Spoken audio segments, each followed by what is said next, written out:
Finally, we made it. Success. Microphone, cameras, everything is set. So welcome everyone to this workshop about the origins of goal-directedness and the application of chemical organization theory and other formalisms for doing so.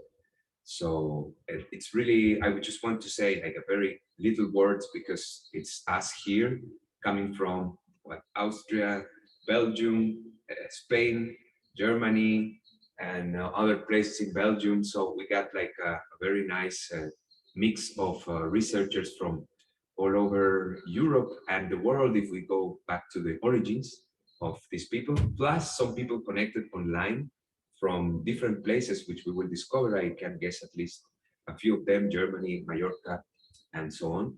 So it was a very quickly organized workshop. We started the organization mid-November, like 20th of November, around that. And it's just like 6 weeks pretty much for organizing everything.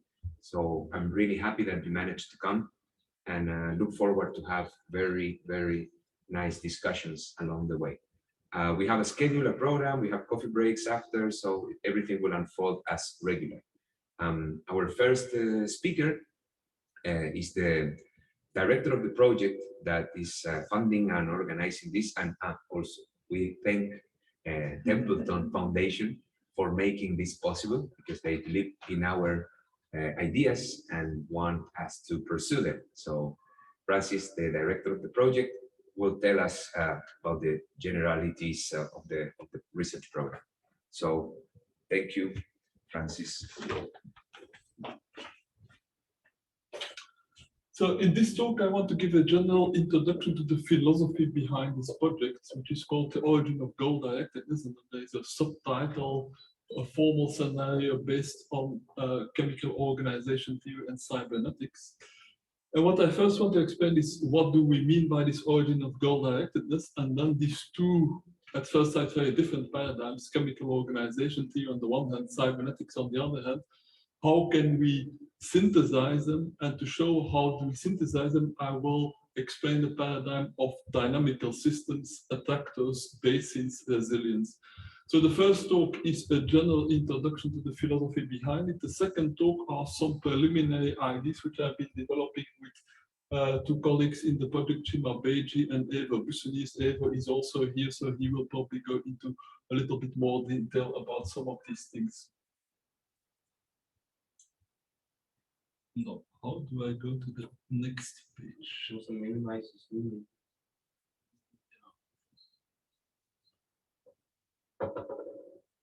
No.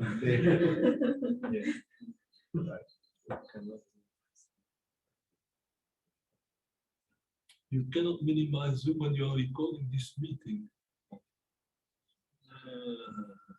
Okay. And you okay, nothing happens. All right. But you did.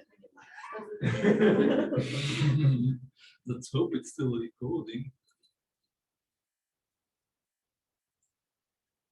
So this project called The Origin of Goal-directedness is performed in the Centre Lyon Postel at the Free University of Brussels. So I am the project leader together with Thomas Velos. And for the period 2020 to 2023, we got $1.5 million from the Templeton Foundation. And it's also in part from that money that the people here are being paid to attend this workshop. So what are we going to do? Theoretical analysis and mathematical modeling and the simulation of how goal-directed systems emerge. And in particular, what do we mean by goal-directed systems? We mean systems that are either living or systems that are social. That means that are organizations. These are systems that have some kind of goal-directedness.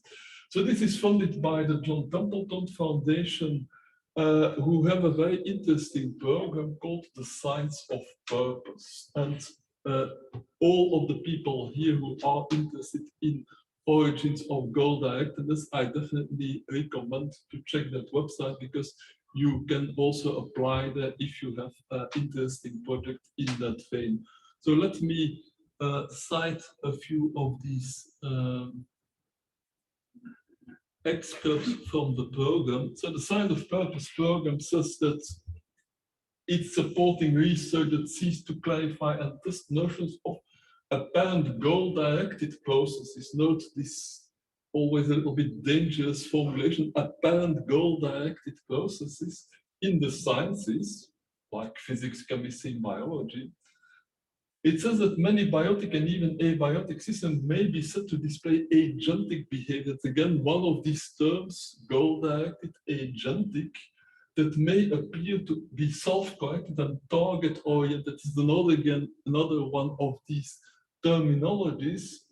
So that's a bit the problem of the whole program is purpose, goal-directedness in science that's not well defined, and then people use this kind of indirect ways. They speak about teleonomy, target-orientedness, and so part of the workshop here, I think, is to try to better clarify. We have chosen the term goal-directedness. Other people sometimes use other terms, and what we mean is processes that are oriented towards a faraway target. So can these purposive behaviors be conceptualized in rigorous ways?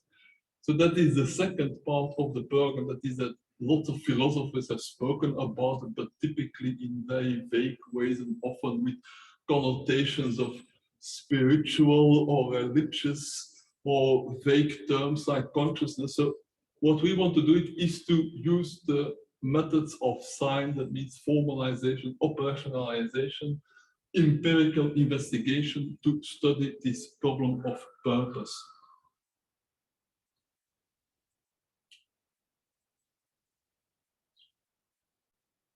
So why is that a problem, the problem of goal-directedness? Now, to start with, in real life, goal-directed systems are common. If I see somebody assembling ingredients in the kitchen, I assume that that person is planning to prepare a meal. If I see a lion running after a zebra, I assume that the goal of that lion is to catch the zebra, kill the zebra, eat the zebra. So we are constantly making these kind of reasonings. We see some system, biological, social, or even technological behave in a certain way, and we assume that it is working towards a particular goal. So we see not only that it performs actions directed to this goal, but in the case of biological organisms, we see that the structure is built so as to work towards this goal. The lion has claws, has teeth that obviously are there in order to hunt and to kill. So still, science has difficulty dealing with this. Now, why is that?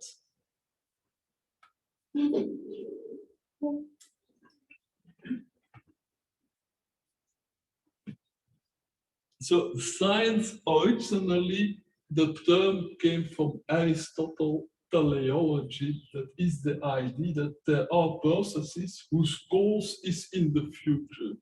So if you explain the behavior of the lion by the fact that the lion is going to eat the zebra, you're speaking about something that hasn't happened yet. So you're speaking about something in the future. And so Aristotle called that the final cause. So you explain the behavior of the lion by what will be the end result of that behavior, namely eating the zebra. Now, if you take it starkly in this way, like the cause lies in the future, then obviously there's a contradiction with standard causality, because in standard causality, we always assume that the cause is in the past. A cause leads to an effect, and the effect is always later than the cause. Why is that?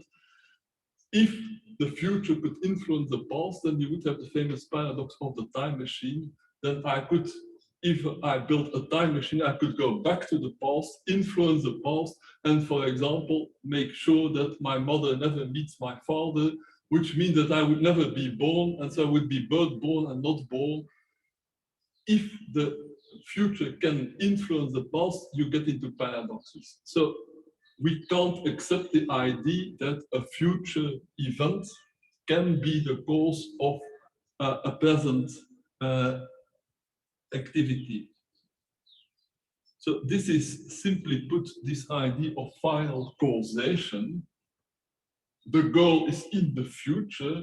here is the present behavior. That is what has happened in the past. The system is goal-directed. That means that I can draw an arrow that points to the goal because I know it will end up at that goal. And the final causation is the idea that the goal somehow would reach back in time in order to tell the system where it should go. Obviously, this kind of reasoning does not work. So in biology in particular, this notion of teleology, that means a cause that lies in the future, was not acceptable. And then they found a kind of, to me, a little bit a stopgap solution. They called it teleonomy. And teleonomy is defined as behavior that's apparently directed towards a goal. And it's kind of the idea like natural selection has selected lions for a certain type of behavior that leads to them running after and killing zebras. But yeah, it's not really the killing of the zebras that causes it, it's natural selection indirectly, and it all remains kind of vague. So I have given this talk for a conference of biologists on teleonomy. So there, of course, I was a little bit more careful in my formulation. But to me, teleonomy is kind of like a way of saying it's teleological, but we don't want to call it teleological. So let's invent some euphemism and call it teleonomy. So what I do is I call it goal-directedness. It's not the goal that causes it, but it is directed towards a goal. And goal-directedness is real. The line is directed at the zebra and at killing and eating the zebra. So what we need is a theory that can explain how things can be directed towards a goal without assuming that the goal determines what's going to happen before. And also, which is another common misunderstanding, is that people assume that goal-directedness, they think about human goal-directedness, where people think about a goal and then say, I would like to get my PhD in 5 years, and in order to get my PhD, I need to follow these and these courses and register there and write these papers. Is this kind of conscious intention view of goal-directedness. Now, of course, there exists conscious intention in humans, but most of the activities in the natural world, like the lion killing the zebra, the lion probably has not consciously thought about how he's going to kill that zebra, and most other processes in nature are not like that. So one reason why I personally never saw a problem with goal-directedness is because my background is in cybernetics. And in cybernetics, there is a kind of a simple solution to the problem of goal-directedness, and that is the problem, the solution of negative feedback. And what does negative feedback mean? It means that you are directed to the goal if, whenever something perturbs you and makes you go away from the goal, you do something, you compensate the perturbation so that you go back on track. That's a very simple example of the thermostat.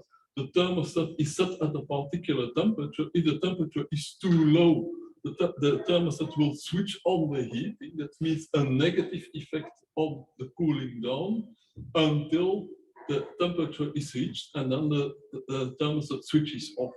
So negative feedback is a very simple mechanism which we see in things like thermostats and in lots of technological systems, but which we also see in biology. We see that there are all kinds of homeostatic mechanisms implemented in living organisms. So cybernetics is a first way of defining goal-directedness in a formal and operational way. Now, what is lacking in cybernetics is cybernetics kind of assumes that the goal is given, like the thermostats.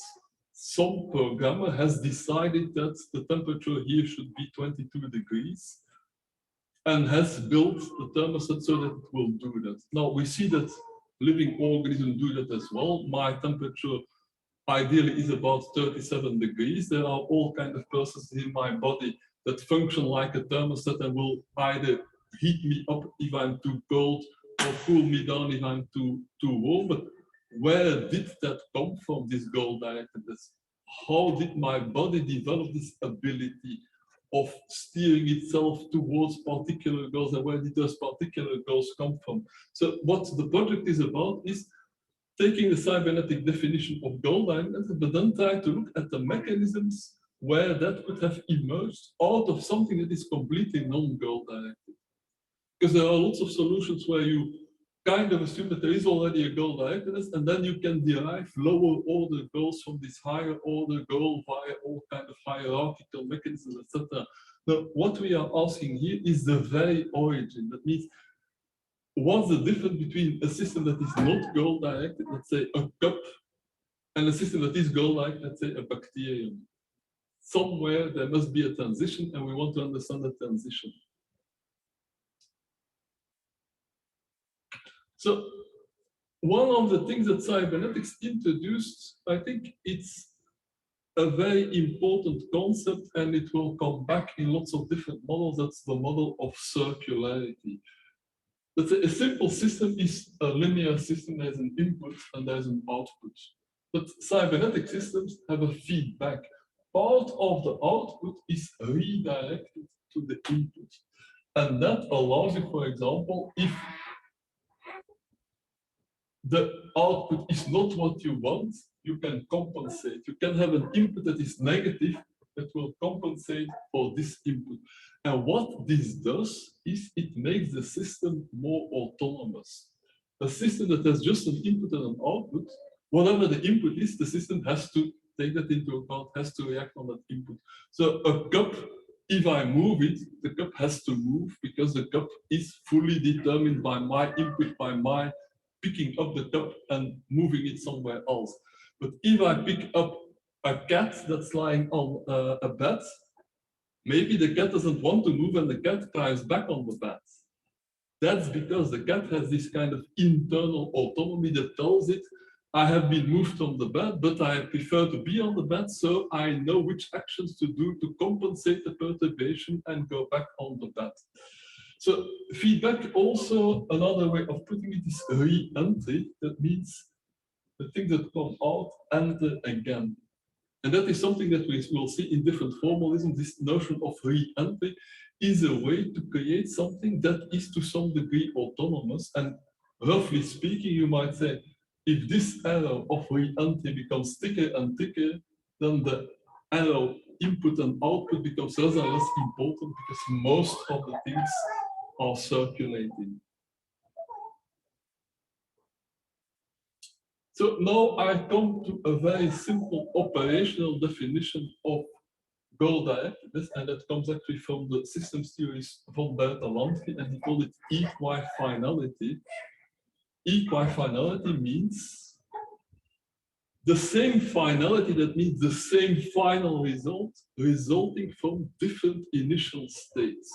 So equifinality basically is a process that converges from a lot of different states. So why is it not the same as this end-determined causality of Aristotle? When you speak about the end determining the beginning, then you assume that the end is there, that the end is determined. Here, I'm just saying that the state tends to converge towards this end, but there is no guarantee it will ever be reached. That's this idea of perturbations. The system has a tendency to go in a direction. If you perturb it, it will tend to resist the tendency, but it's not always successful. Maybe if I push the cat away far away, if I put the cat in another room, the cat cannot come back to the bed. So this is a definition of an operational definition of goal-directedness that is actually easy to test.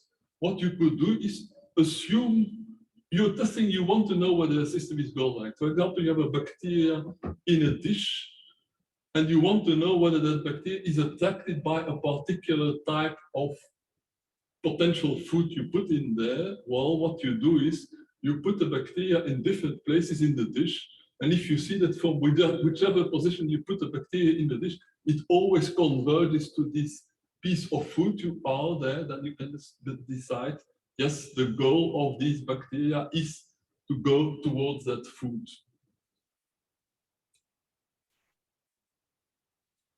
And now, those of you who knows a little bit of mathematics and physics will immediately think in terms of a dynamical system.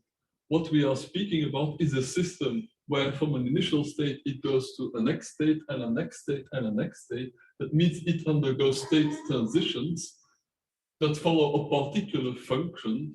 I do not necessarily need to know that function. I just assume that there is some kind of a function. I assume that the bacterium inside it has some kind of a mechanism that makes that in certain conditions it will do certain things. So I just assume that there is some kind of a dynamic. The dynamic does not even need to be deterministic. There can be some stochasticity in there, that the bacterium sometimes moves a little bit more to the left and sometimes a little bit more to the right, as long as there is some non-trivial dynamics in there, something that is not random. So if I know these state transitions, I can look at the trajectory that the system would follow if it follows these dynamics. And then I get this nice graphical representation of dynamics, which is called a phase portrait. And a phase portrait means that you depict your state space here as a two-dimensional area. And for each state in the state space, you draw the arrow that if it starts from this state, it will go there. And if it's here, it will go there. And if it's here, it will go there. So you can make a kind of a drawing of what the system would do in different circumstances. And then we know that often in these dynamic systems, you find so-called attractors. That means there are regions in state space so that all the arrows point inwards in that region, but no arrows point outwards. So what is an attractor? An attractor is a region in the state space that the system can enter. So the dynamics is such that if it's outside the attractor, it will tend to go into the attractor. Once inside the attractor, it can still move about, but it can't exit the attractor.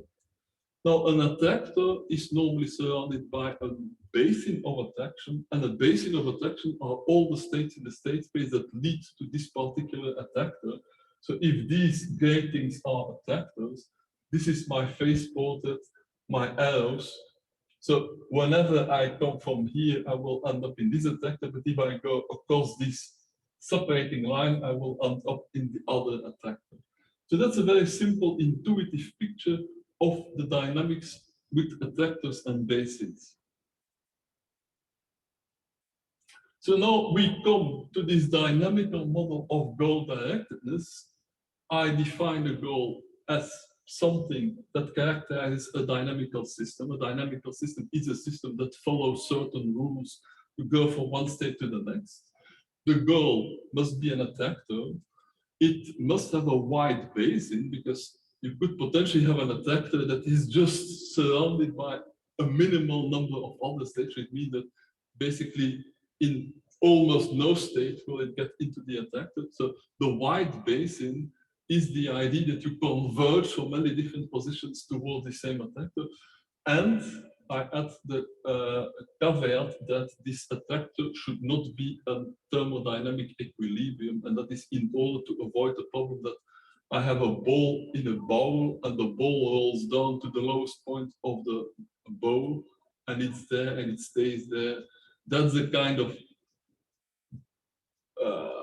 trivial case of an attractor that you don't want to, usually could not call it goal-directed.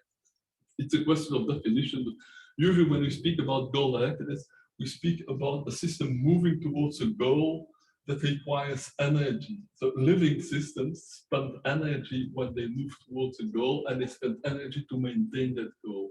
So the additional condition is that this goal, this attractor, should be far from equilibrium. That means there is a constant input, a constant flow necessary to reach and maintain that attractor. So operationally, I have a system of which I suspect it's goal-directed. So how do I establish that it's goal-directed? So whenever it's not yet at the goal, I see it moving in the direction of the system of the goal. If it is in the goal, that means if it is in the attractor, it stays there. And whenever I perturb it, that means I pull it out of its attractor or I push it away from its trajectory, then it will energetically react. Sorry.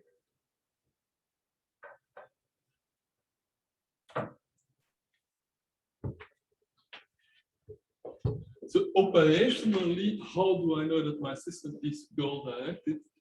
If I push it away from its attractor, it will spend energy to go back to its attractor. So that is a way to make it, in principle, empirically testable.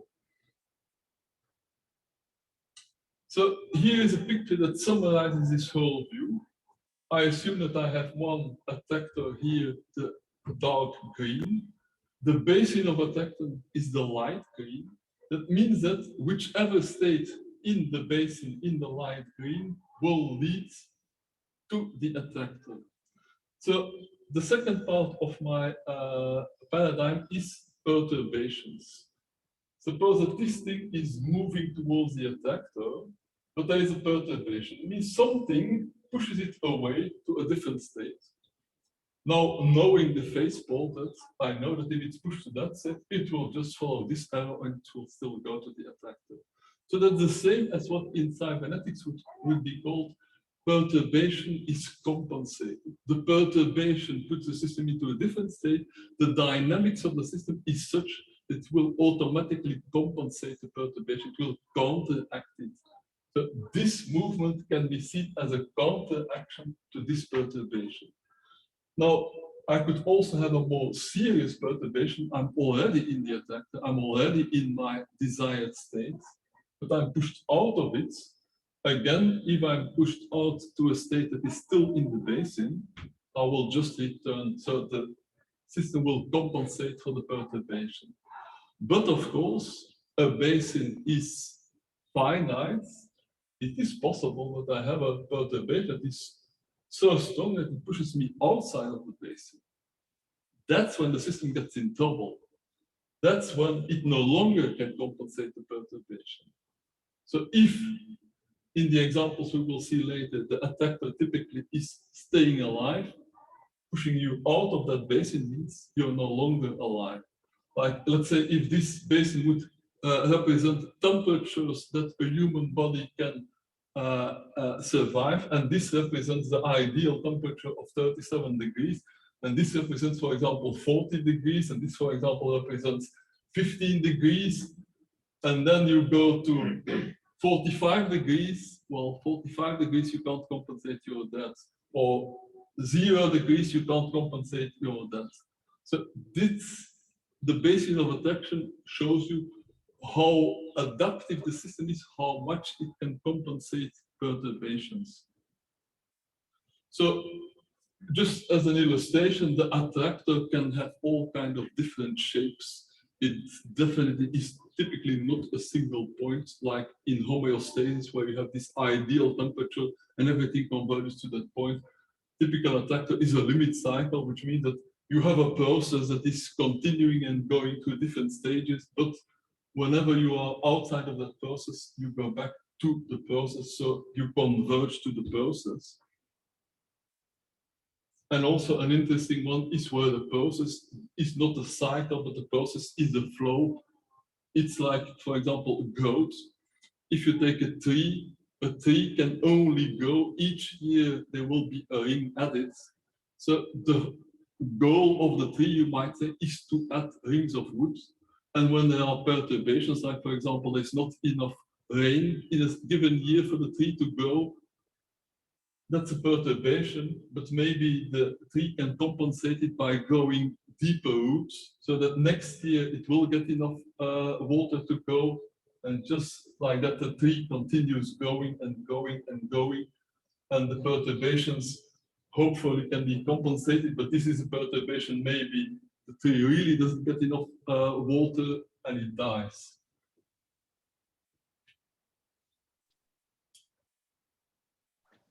So the project is about the origins of this goal-directedness. That means the question, how do these systems first emerge out of systems that are not goal-directed, and second, evolve? And my general approach here is they self-organize and then they undergo variation and selection. So self-organization, it's a well-known phenomenon in physics, cybernetics, complexity, and it's commonly defined as global order emerging out of local interactions. It means I have a number of components that are interacting with each other and they find some kind of an arrangement that we call a global order. And this kind of an arrangement happens spontaneously. That means there is not an outside force that is telling the components how to organize themselves. It's the dynamics of the interaction between the components that will create this organized pattern. And this is one of my favorites. Ashby, cyberneticist, was the first one to formulate what he called the principle of self-organization. And most of the time, self-organization is looked at as something kind of mysterious, where you need all kind of complicated mathematical models, and some models do this and some models do that, and it's not clear what they have in common. But what Ashby said actually is very simple. If you have a dynamic system, and it has an attractor, he didn't use the term attractor, he called it equilibrium or stable configuration, but we can use the term attractor. If you have a dynamic system and a dynamic system has an attractor, then it will end up in the attractor eventually. So what Ashby also added is an attractor means something that is stable, something that's an equilibrium. That means the different parts should be mutually adapted. So the organization means that the components of the systems adapt the one to the other so that they form a whole that can self-maintain. And this self-maintaining whole, a more advanced form of the self-maintaining whole is the notion of autopoiesis, which I suppose most of you know. It's the idea that a living system is a network of processes that constitute themselves.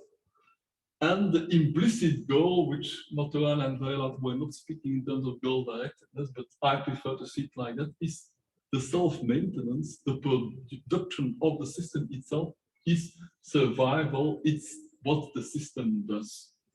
So this theory is pretty difficult, it's pretty confusing, there are lots of different interpretations, but the approach we have chosen is the approach of Peter Dittrich, who is present here, who made this very nice formalization of autopoiesis. Now, you can always argue that there are certain aspects of autopoiesis that are not covered by this formalization, but for us, for the project, it's enough. This is the formalization of reaction networks. Apparently, I don't have much time, so I will have to go over it pretty quickly. But a reaction network is a network of reactions. Reactions are inspired by chemistry. That means you have some molecule plus some molecule gives some molecule plus some other molecule. But instead of molecules, we speak about abstract elements, which we call species, or sometimes we call them molecules, which can be anything, that react. Two or more things that react with each other produce some other things.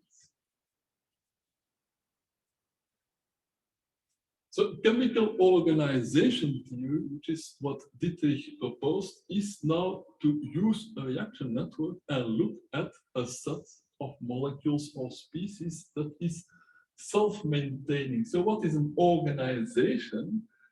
It is a sub-network of this reaction network so that all the species in this network remain the same. That means they need to be closed. So when the reactions transform molecules into other molecules, they do not create additional molecules that were not in the set yet.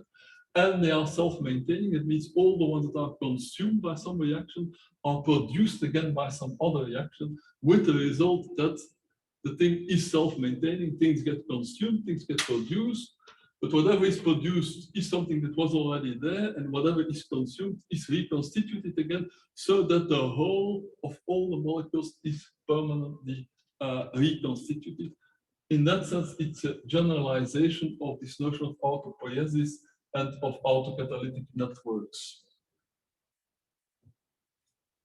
So, organizations do self-organize, and why is that? Well, assume that you have just a bunch of molecules, you just throw them together in some reaction vessel. There are some inputs there because you need to have a far from equilibrium system to make it a little bit interesting, and things will start reacting. When they react, they create new molecules. And you let them react and react to produce new molecules until no more new molecules can be generated. At that moment, you have reached the so-called closed state because you cannot generate anything new. But then from all the things that have been generated, some will be consumed but not produced again, and those will disappear. So after a while, what you end up with are those that are both produced and consumed. That means they are reconstituted.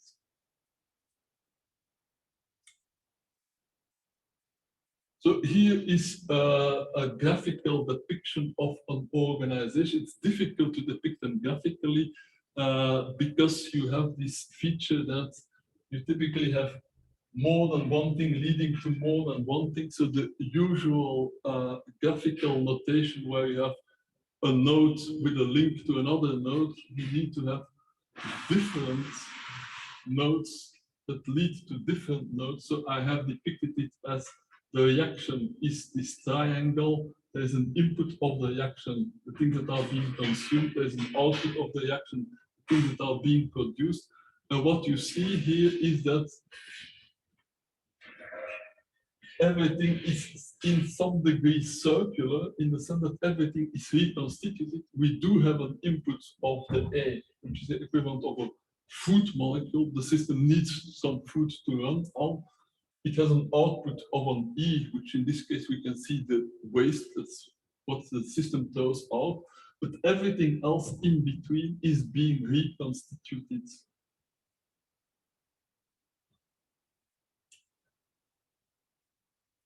Here is a more concrete example of an organization. It's a very high-level simplified representation of the Earth. The Earth has as input sunlight. Plants, sunlight, CO2, and minerals will go into more plants while producing oxygen.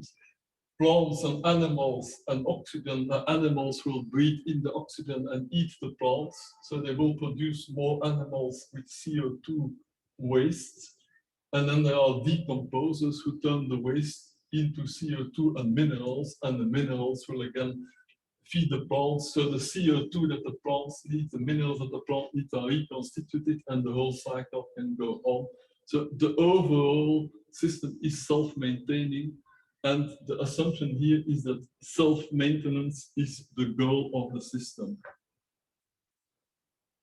And now we come to this very important notion. Why do we call it a goal? Because when you perturb it, it will go back to it. And perturbations will always be there. We want to explain natural goal-directed systems that are self-organized in nature. And in nature, things constantly change. There are all kinds of perturbations. There are meteorological conditions. There is rain, there is wind.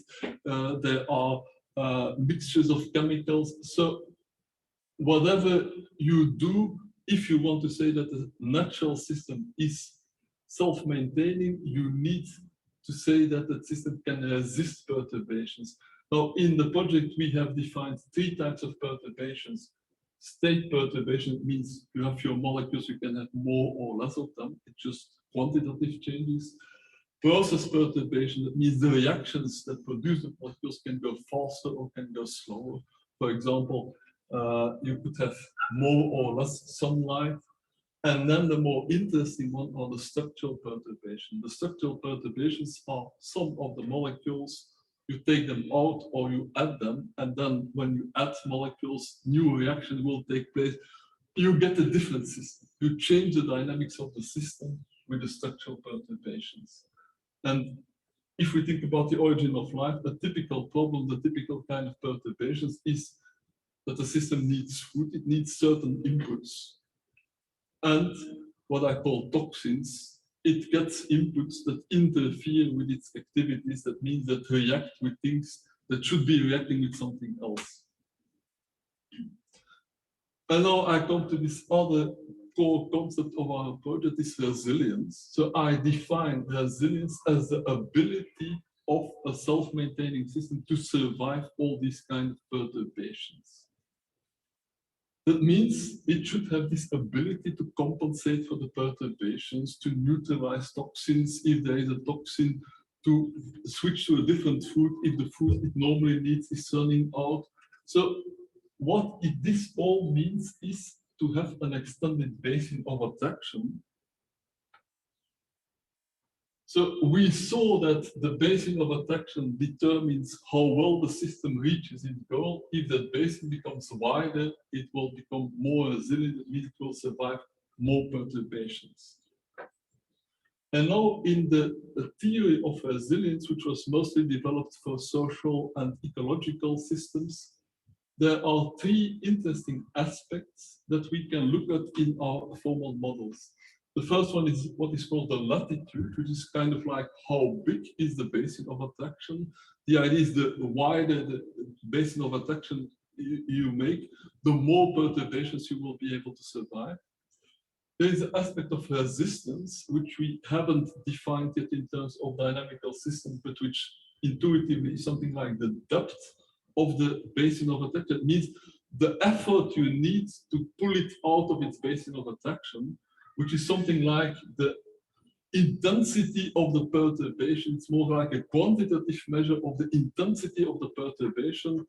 Like if the system has plenty of food, you will need to very intensively pull out all the possible food in order to get it out of its basin. And finally, there is a notion of precariousness, which is not so much an aspect of resilience, or rather of lack of resilience. A system is precarious if, even though it may have a wide basin, it is close to the border of the basin, and that is best explained graphically. If this is my basin of attraction, and this is my system, the latitude is how wide the basin is, the resistance is how deep the basin is, and the precariousness is how close you are to the border.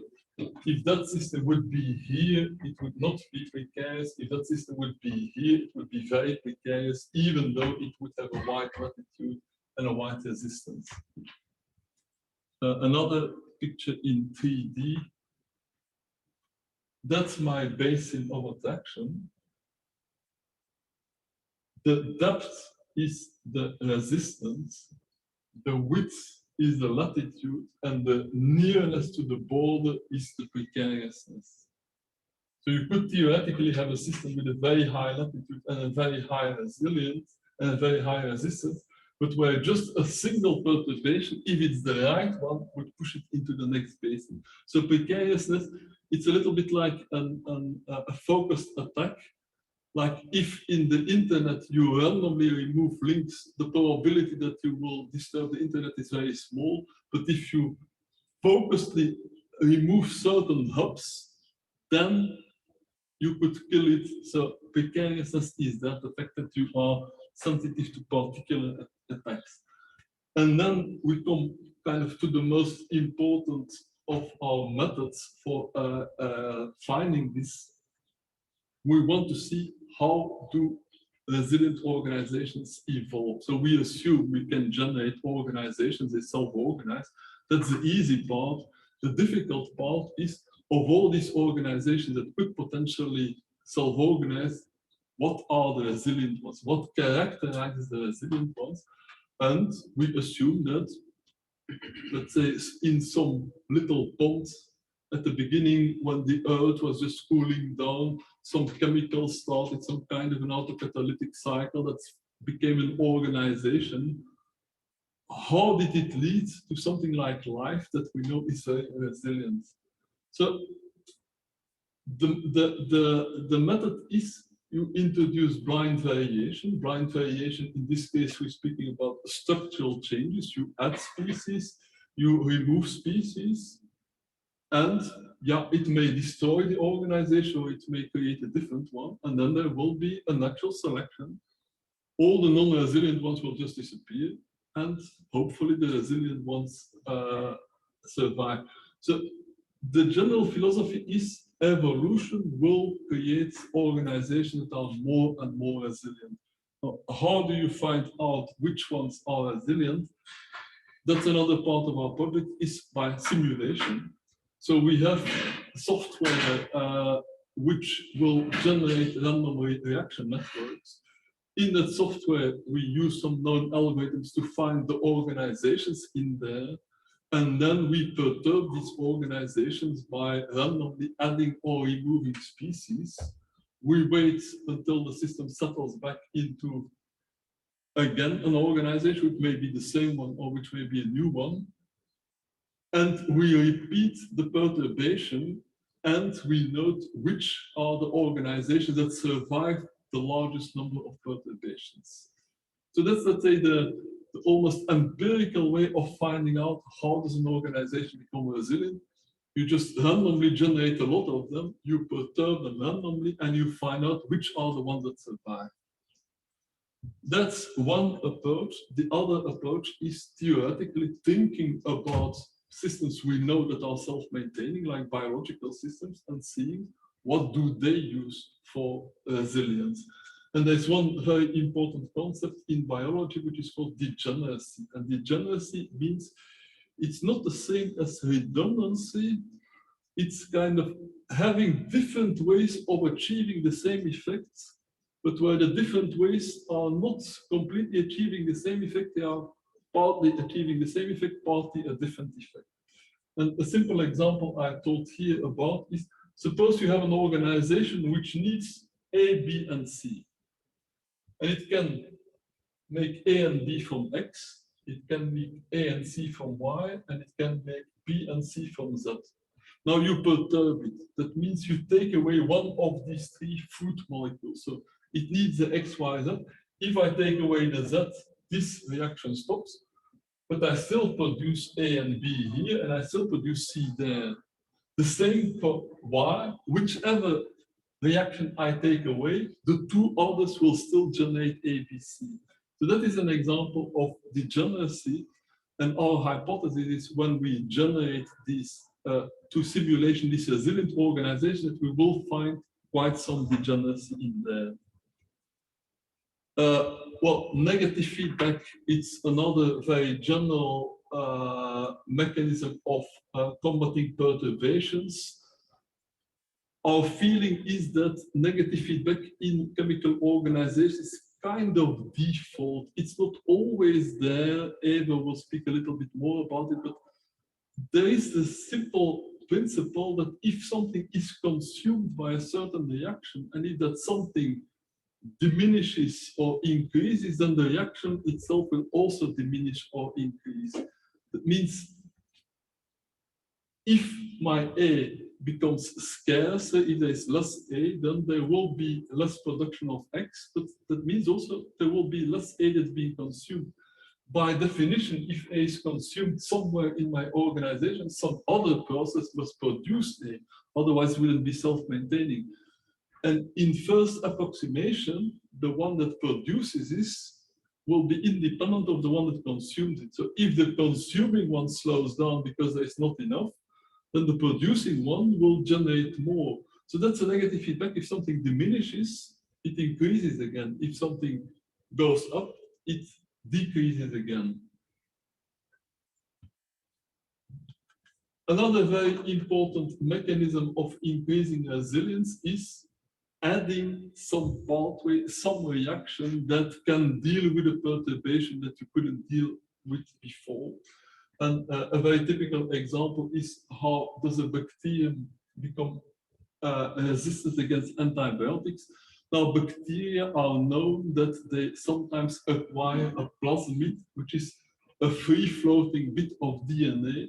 Now, if there is a plasmid somewhere that has a coding for an enzyme that neutralizes the antibiotic, and the bacterium acquires that plasmid, then that bacterium will be able to neutralize the antibiotic. That means it has acquired a reaction that takes the antibiotic and turns it into something that is no longer toxic for the bacterium.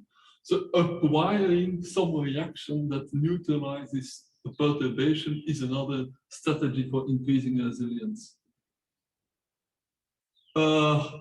Yet another strategy for increasing resilience, that's a bit the resistance strategy, is if certain things you really need, make sure that you have a lot of them. Make sure there's an abundance of certain things. Now, interestingly, degeneracy is a way to avoid running out of something by producing it more than one way. But if things are really abundant, then maybe you don't need a degeneracy. And probably we suspect that there is some kind of a trade-off between degeneracy and abundance, in the sense that maintaining a degenerate pathway always makes the system more complicated. If something is really abundant, maybe you don't need a degenerate pathway. And there's one nice example in human evolution. Actually, we need vitamin C. Most mammals can produce vitamin C within their own body, so they don't need it in their food. What is the explanation? The assumption is that we evolved from primates that were fruit eaters. Fruit contains plenty of vitamin C. So vitamin C was abundant in our environment. That is why we have lost this capability of synthesizing vitamin C in our own body, or maybe we never developed it. But other mammals typically can make their own vitamin C. Yet another resilience strategy we have called dormancy. Dormancy is a strategy where a particular molecule is put into a form where it no longer reacts. It's like a kind of a hibernation. It's a non-active form. What is the advantage of that? It's always the reactions that create perturbations. Something that doesn't react can't get perturbed. But of course, if it doesn't react, you also can't do anything with it. So there needs to be some mechanism of reawakening the dormant molecule. And there's one nice little example of, some of you may know Terence Deacon, who has also this model of what he calls teleodynamics, also the origin of teleology or goal-directedness. And he has built a nice little model of the origin of life, where he imagines a traditional autocatalytic cycle. So things go as long as they have food. But then when they run out of food, they would die.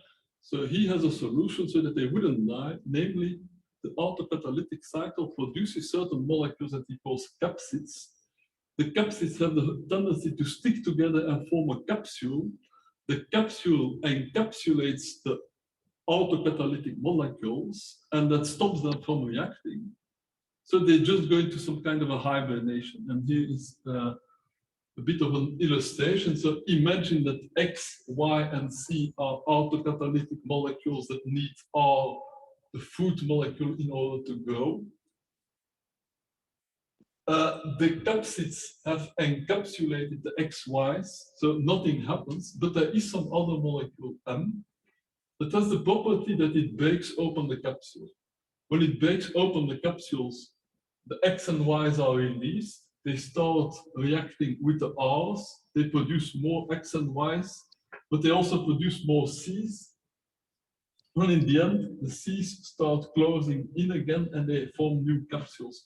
So it's kind of a simple model of reproduction where you have something primitive bacteria-like cell that can open and close depending on the availability of food.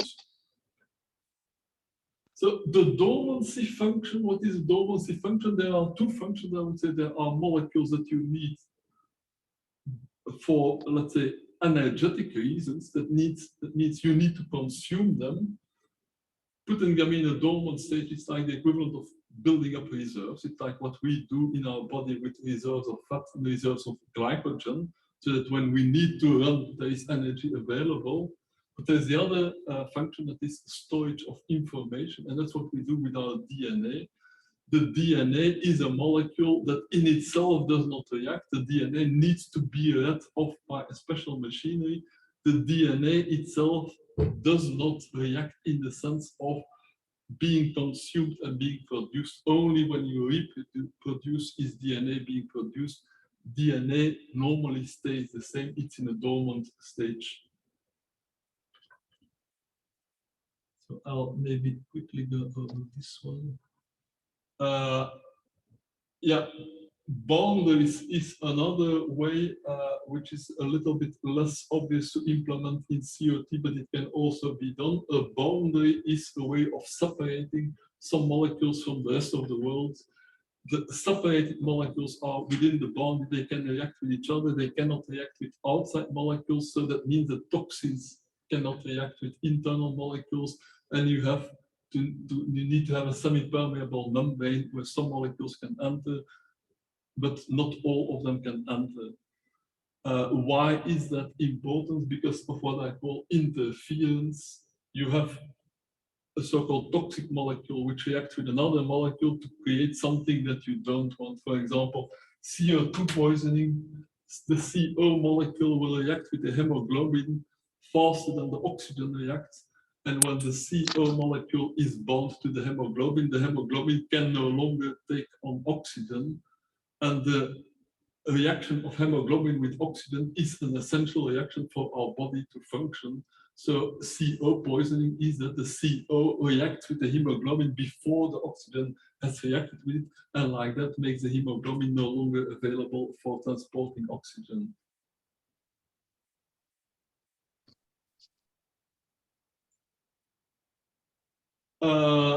That is a bit a more general principle, and I think that some of the recent work of Peter Dittich's group also goes in the direction, is that organizations, sometimes it's good to keep them separate because molecules may react with each other and produce a product that you don't want. So if you can keep different organizations in different cells or in different spatial regions so that they are separated, they may be able to do more together than they would if you all merge them into one organization. So you want to avoid interference. That means it's good to modularize the system to create the equivalent of cells where in each cell certain reactions take place, but the cells only exchange certain molecules with other cells. They do not exchange everything. And then we have the so-called major transitions in evolution. That is when you have a number of cells that get together into a multicellular organism, and where the cells now can specialize, where each cell can perform particular reactions, which probably would not work well if they would be performed at the same time as other reactions in other cells. And you can have that both with multicellular organism where you start with similar cells, and with symbiogenesis where you start with cells from different kind of species, which form some kind of a symbiosis where they exchange certain chemicals so that together, synergetically, they can do more than alone. I think I'm almost to the end. Yes. So finally, the conclusion is, how do we define goals here? We define goals as attractors of a dynamical system. They are far from equilibrium. These attractors need to have an extended basin of attraction so that they are able to counteract a very wide variety of perturbations. So goal-directed systems, in the sense of self-maintaining systems, which have this attractor of self-maintenance, they self-organize out of reaction network. That's the easy part. Reactions, you let them run, they will become closed, they will become self-maintaining, they will form these autopoietic chemical organizations. Then the difficult part is, how do these organizations become resilient enough to become something like a living cell, something that can survive in many different circumstances. And that is where the project is about, is finding out the different strategies that organizations can develop to survive perturbations. Strategies such as negative feedback, degeneracy, dormancy, boundaries, integration. We're still in the early stages of saying which of the strategies are most effective and which ones will emerge first. Theoretically, our project should lead to a scenario, meaning a number of transitions where at each transition some feature of resilience is acquired, so that by the end you have something that's resilient enough to be equivalent to the first living cell, or maybe if you think in the social realm, to have something like an organization or a firm that is solid enough to survive. So that's in essence the project. Thank you, Francis.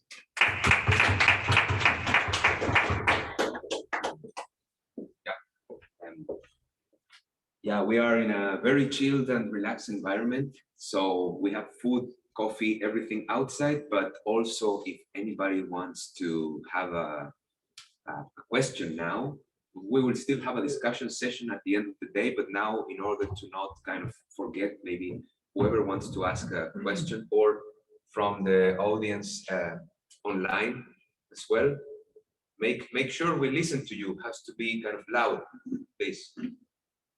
Actually, I have many questions, but No, we yeah, have no but time. like no time for a long discussion, but if you have like an urgent thing you want to really bring in for the session now, it's Yeah, so one question that I have is how do these deal with innovations and the increase of complexity? Mhm. As far as I know, most of the current debate in origin of life is how do we get something to be resilient and able to evolve in a relevant way, and no one knows.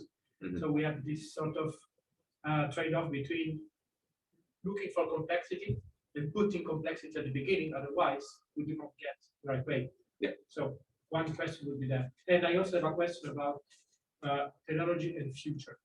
I guess that even Aristotle did not put things that way, but this is not the complex debate. teleology and future. I do not think that Aristotle was suggesting that the future influences the past.